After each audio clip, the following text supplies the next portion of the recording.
പ്രശാന്തേട്ട, ഈ Russia Ukraine യുദ്ധത്തിൽ നിർണായകമായൊരു വഴിത്തിരിവുണ്ടാകുകയാണ്. അതായത് ഇത്രയും നാളിങ്ങനെ പതുങ്ങി നിൽക്കുകയായിരുന്നു റഷ്യ. പക്ഷേ കഴിഞ്ഞ ഒരു 2 ആഴ്ചയായി റഷ്യ ഉക്രൈനെ കയറി അടിക്കുകയാണ്. ഇന്ന് അതിനകത്ത് വമ്പൻ സൈനിക നീക്കമാണ് റഷ്യ നടത്തുന്നത്. അവരെ പ്രധാനപ്പെട്ട സൈനിക താവളത്തിനടുത്തേക്ക് എത്തിക്കഴിഞ്ഞു. വ്യോമാക്രമണം കടുപ്പിച്ചു കഴിഞ്ഞു. അതായത് യുദ്ധത്തിൽ ഇനി ഒരു ചുവട് പോലും പിന്നോട്ടില്ല എന്നുള്ള രീതിയിലാണ് റഷ്യയുടെ നീക്കങ്ങൾ.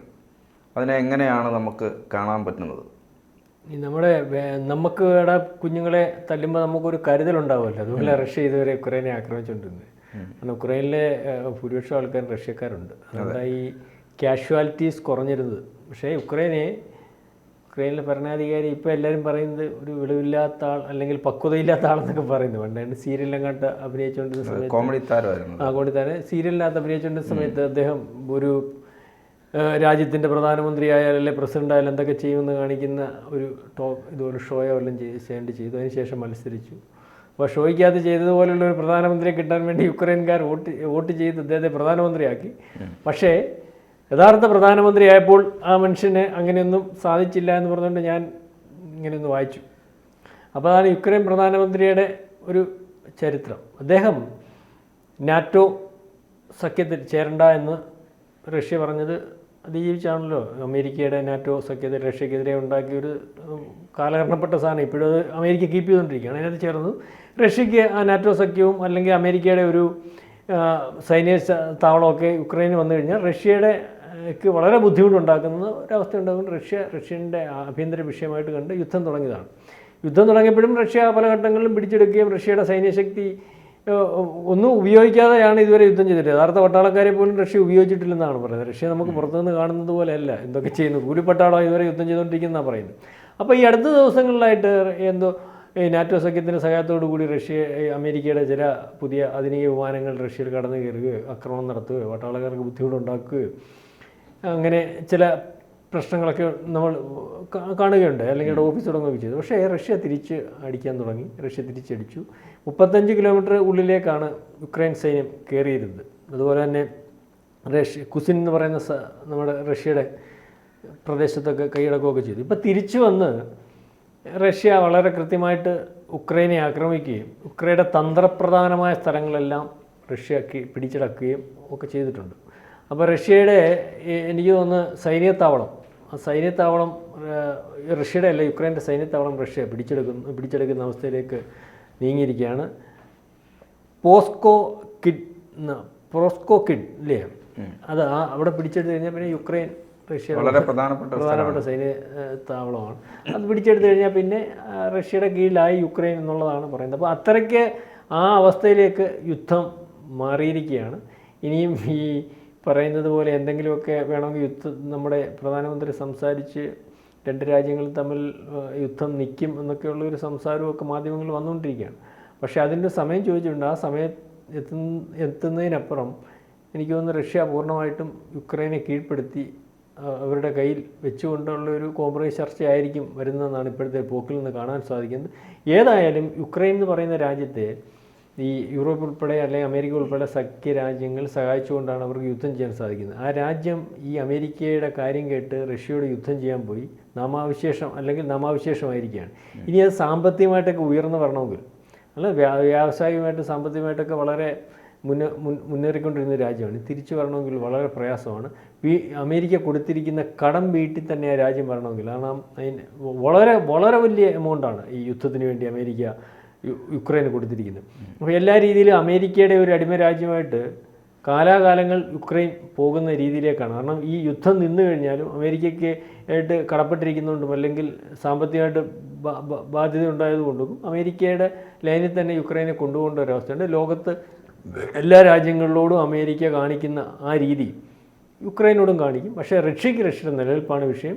റഷ്യ ഈ യുദ്ധം നിർത്തുന്നത് തന്നെ ഇസ്രായേൽ പാലസ്തീനും യുദ്ധം പോലെ ഈ യുക്രൈനുമായിട്ടുള്ള യുദ്ധം നിർത്തുന്നത് തന്നെ വളരെ കൃത്യമായ ഒരു കരാർ ഉൾപ്പെടെയുള്ള കാര്യങ്ങളുമായിട്ട് അവരുടെ ആഭ്യന്തര വിഷയമാണ്, അവരുടെ സുരക്ഷയുടെ വിഷയമാണ്.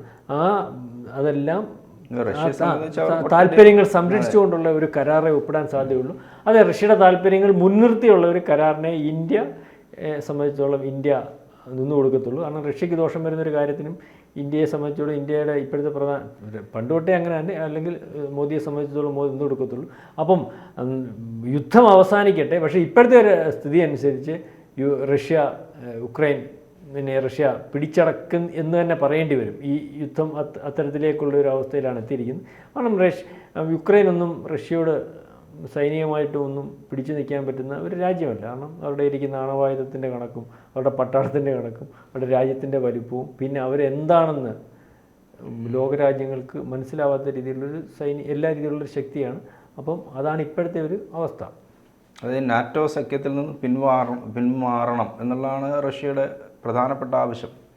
അപ്പോൾ ആ ആവശ്യം അംഗീകരിച്ചു കഴിഞ്ഞാൽ യുദ്ധം അവസാനിക്കുക. നാറ്റോ സഖ്യത്തിന് നേതൃത്വം കൊടുക്കുന്ന അമേരിക്കയാണ്. അപ്പോൾ അമേരിക്ക റഷ്യക്കെതിരെയുള്ള ഒരു സഖ്യം നാറ്റോ സഖ്യം. അതെ. അപ്പം അമേരിക്കയുടെ എല്ലാവിധ അനുഗ്രഹ ആശസ്സുകളും കൂടെയാണല്ലോ ഒരു യുദ്ധം നടത്തുന്നത്, യുദ്ധം ചെയ്യുന്നത്, യുക്രൈൻ യുദ്ധത്തിൽ ചാടി വീണതുമൊക്കെ.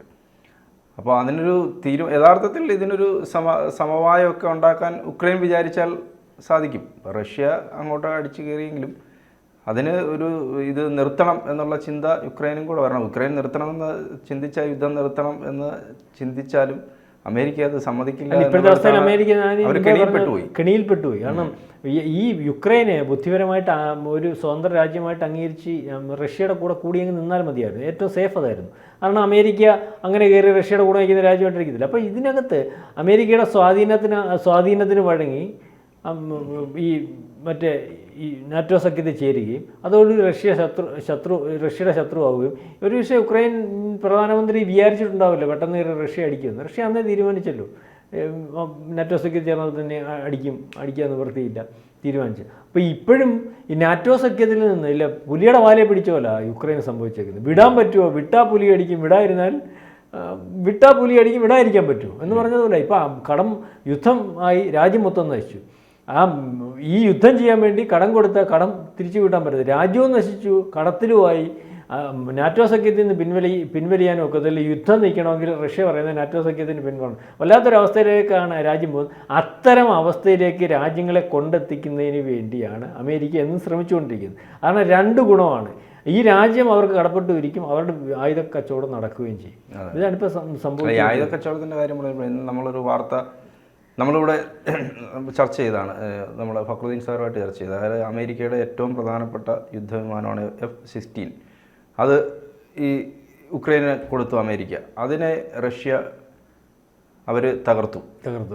അപ്പോൾ അത് അമേരിക്കയ്ക്ക് വലിയ നാണക്കേടാണ്. കാരണം അവരുടെ ഏറ്റവും പ്രധാനപ്പെട്ട ഏത് ലക്ഷ്യവും അനായാസം ഭേദിക്കുന്ന കൃത്യമായ ലക്ഷ്യസ്ഥാനത്തെത്തുന്ന വിമാനമാണ് F-16 എന്ന് പറയുന്നത്. അതിനെ അങ്ങനെ വെടിവെച്ച് വീഴ്ത്താനൊന്നും പറ്റത്തില്ല.